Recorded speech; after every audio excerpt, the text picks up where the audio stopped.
شیطان بعض لوگوں کے ذہنوں میں یہ وسوسہ ڈالتا ہے کہ میں تو دین کے قریب ہو رہا ہوں، اللہ کے قریب ہو رہا ہوں، اور مجھ پر آزمائشیں کیوں آ رہی ہیں؟ سنو سبحان اللہ، اللہ کے حبیب علیہ الصلوۃ والسلام کی کیا شان ہے۔ اعلیٰ حضرت ایسے ہی نہیں کہتے کہ میں نثار تیرے کلام پر، ملی یوں تو کس کو زبان نہیں، وہ سخن ہے جس میں سخن نہ ہو، وہ بیان ہے جس کا بیان نہیں۔ میرے آقا نے کم و بیش 1450 سال پہلے یہ مسئلہ سالو کر دیا۔ حضرت سیدنا سعد بن ابو وقاص رضی اللہ تعالیٰ عنہ فرماتے ہیں کہ میں نے عرض کی یا رسول اللہ صلی اللہ تعالیٰ علیہ وسلم، سب سے زیادہ مصیبتیں کن لوگوں پر آئیں؟ گلی مکا دی نا، پنجابی بچ کہتے ہیں نا، گالی بات ہی ختم کر دی۔ حضور یہ بتائیں سب سے زیادہ مصیبتیں کن لوگوں پر آئیں؟ پیارے آقا نے فرمایا انبیاء پر۔ اللہ اکبر، اللہ کے سب سے قریب تو انبیاء ہیں نا، انبیاء پر، پھر ان لوگوں کے بعد جو لوگ بہتر ہیں، پھر ان کے بعد جو بہتر ہیں۔ سنو اب اگلا جملہ، بندے کو اپنی دینداری کے اعتبار سے مصیبت میں مبتلا کیا جاتا ہے۔ اگر وہ دین میں سخت ہوتا ہے اس کی آزمائش بھی سخت ہوتی ہے، اگر وہ دین میں کمزور ہوتا ہے تو اللہ عز و جل اس کی دینداری کے مطابق اسے آزماتا ہے۔ بندہ مصیبت میں مبتلا ہوتا رہتا ہے یہاں تک کہ اس کے دنیا میں ہی اس کے سارے گناہ بخش دیے جاتے ہیں۔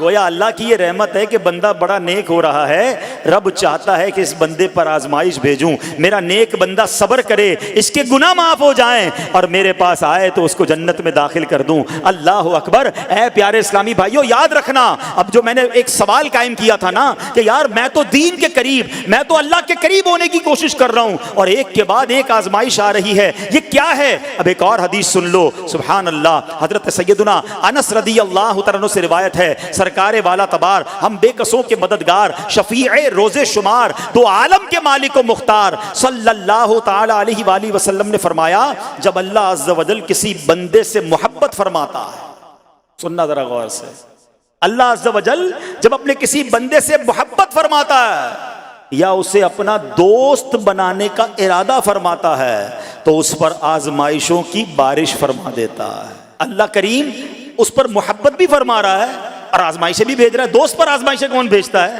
دوست کو تو راحتیں ڈالی جاتی ہیں۔ ہائے ہائے، اب یہی تو امتحان ہے، یہی تو چیک ہے۔ سنو، نبی پاک فرماتے ہیں جب اللہ اس پر آزمائش بھیجتا ہے نا، وہ بندہ اپنے رب کو پکارتا ہے، اے میرے رب عز و جل، تو اللہ فرماتا ہے میرے بندے تو جو کچھ مجھ سے مانگے گا میں تجھے عطا فرماؤں گا، تو جلد ہی تجھے دے دوں گا اور اسے تیری آخرت کے لیے ذخیرہ کر دوں گا۔ سبحان اللہ۔ یعنی اللہ والوں کو آزمایا جاتا ہے، ان کے درجات بلند کیے جاتے ہیں، ان کے گناہ معاف کیے جاتے ہیں۔ تو اے میرے پیارے اسلامی بھائیوں، کبھی بھی یہ ذہن میں خیال مت لانا کہ یار میں دین میں قریب آ رہا ہوں، میری آزمائشیں بڑھ رہی ہیں۔ سمجھ لو امتحان شروع ہو گیا ہے، ٹیسٹ شروع ہو گیا ہے، اب اس ٹیسٹ میں مجھے کامیاب ہونا ہے اور اللہ کے مزید قریب جانا ہے۔ زندگی میں جو گناہ ہو گئے ہیں یہ میرے گناہوں کا انشاءاللہ کفارہ بن جائے گا، میرے درجات کی بلندی کا سبب بن جائے گا۔ اللہ سے عرض کرنا، اے مولا میں تیری رضا پر راضی، میں تیرے فیصلوں پر راضی، اب تک جو دیا تھا تو نے دیا تھا، یہ سب کچھ تیرا ہے۔ اے رب جب تو واپس لے گا